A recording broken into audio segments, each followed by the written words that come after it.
At the $5 million Farren mansion in New Canaan, Connecticut,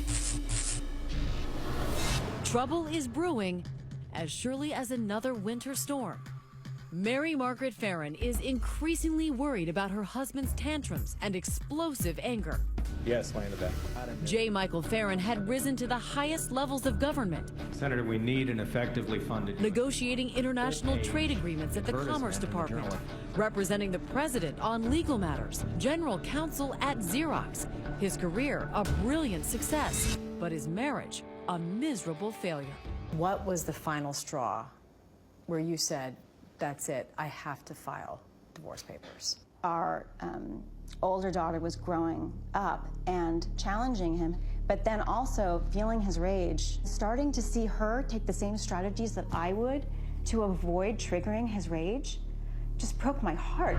After she has him served with divorce papers, Farren talks Mary Margaret into coming home with the girls. I did fear that he would slap me or push me or do something. You didn't think your life was going to be in danger? I thought I could manage it. But she has an escape plan. I know that when you went back home, you were strategic. You thought, just in case things don't go well, you put your keys in your car. I did. I thought he would fly into a rage, and I did not want to have the children there during that, if that happened, and I wanted to be able to leave quickly. The divorce ignites J. Michael Farren. 2 nights later, he attacks. You put the children to bed, your baby in her crib, and then you go into the master bedroom, and he's there in his pajamas? Yes. And what happens? He came at me.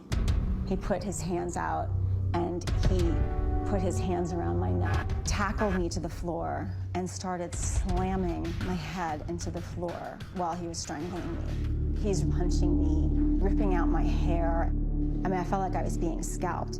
As he was slamming my head into the floor, he said, "I'm killing you."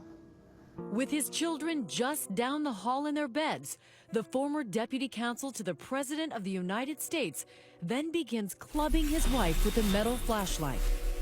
And I thought, I'm dying. And then I was thinking, I've got to hold it together. I have to stay conscious so I can save the girls. I have to get help here. Mary Margaret pleads with her husband. His reaction is icy. I said, Mike, we can work this out. Please stop, we can work this out.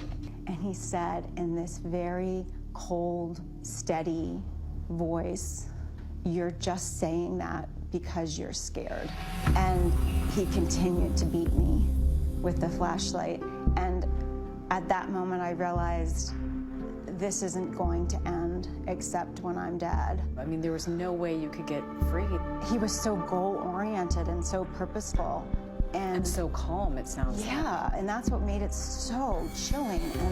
And then I'm laying on the floor and falling into unconsciousness again. And he says he's going to the kitchen to get a knife, to kill himself, is what he said.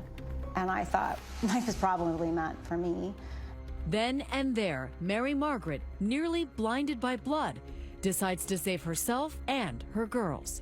By the grace of God or angels, I just popped up and I ran to our daughter's room and I said, "To the car right now, Daddy's trying to kill me." You got the baby. I got the baby, I held her like a football under my arm, and I went down the back stairs, like tripping all the way. They make it to the car. Thank God those keys were there. Thank God. Out of the garage and down the road to safety. Up until that moment, you felt like you were being chased. I did. I couldn't even look in the rearview mirror because I could barely stay on the road. Fighting unconsciousness, swerving into the first house with lights on. And I put on the horn and I stumbled to the door. And that incredible family that lived in that house, they opened the door and I said, "My husband tried to kill me and my daughters are in the car." And then I just collapsed inside the door. I heard a loud screeching outside and then the blare of a horn. Make yourself comfortable, ma'am.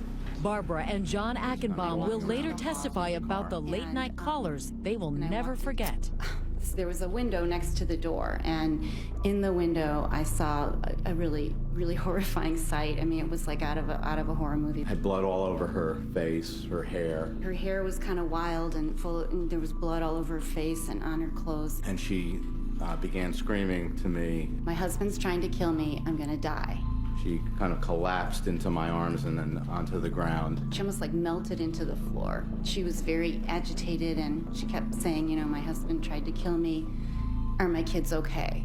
And I can just see this pool of red blood expanding quickly on the floor.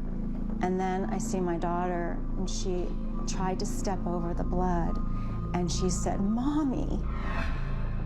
I thought that was the last time I would hear her voice. And then when you woke up in that hospital, despite everything you had been through, you say you felt relief. My mom said that I said to her, I said, "Mom, it's over. We're free." Police photographed the clothes she was wearing, the purple nightgown, the pink robe.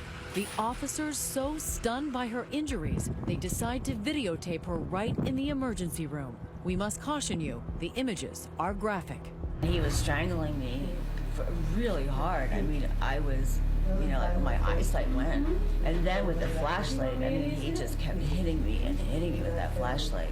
You had a tremendous amount of injuries. A broken jaw, fractures on my cheeks, huge lacerations, and wounds on my head. They put big staples down my forehead. She suffered brain damage and PTSD. Even her smile is permanently altered. Oh, God. This side of my face, my smile, doesn't go up on this side anymore. A lot of work, physical therapy, was done because there was such scar tissue, and I worked on that for a long time. Mary Margaret spends 6 days in the hospital. Prosecutors charge Farren with assault and attempted murder. When we come back, Farren facing lawsuits and criminal charges. A man used to barking out orders, answering tough questions. What he has to say for himself. What you were intending on doing is killing her in this brutal way. Isn't that right, Mr. Farren?